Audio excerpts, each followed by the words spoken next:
তো হ্যালো বন্ধুরা, আজকে তোমাদের কাছে শেয়ার করছি কাঁচা আমের টক মিষ্টি ঝাল আচার। তো প্রথমে শুকনো কড়াইয়ের মধ্যে জিরে, ধনা, মৌরি আর পাঁচ ফোড়ন ভালো করে ভেজে নিতে হবে। আর পরিমাণ মতন লঙ্কা, শুকনো লঙ্কাকে ভেজে করে পেস্ট করে নিতে হবে। হালকা করে পেস্ট করতে হবে, বেশি গুঁড়োও না। তো শুকনো কড়াইয়ের মধ্যে পাঁচ ফোড়ন, শুকনো লঙ্কা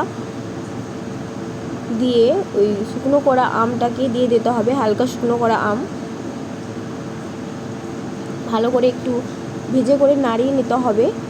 তো এর মধ্যে আখের গুড় পরিমাণ মতন দিয়ে দিতে হবে।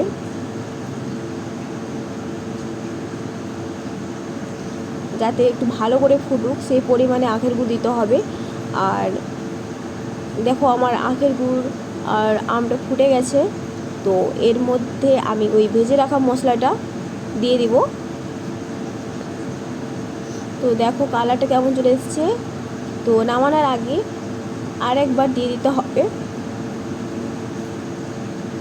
তো ভালো করে ঘেটে নিতে হবে।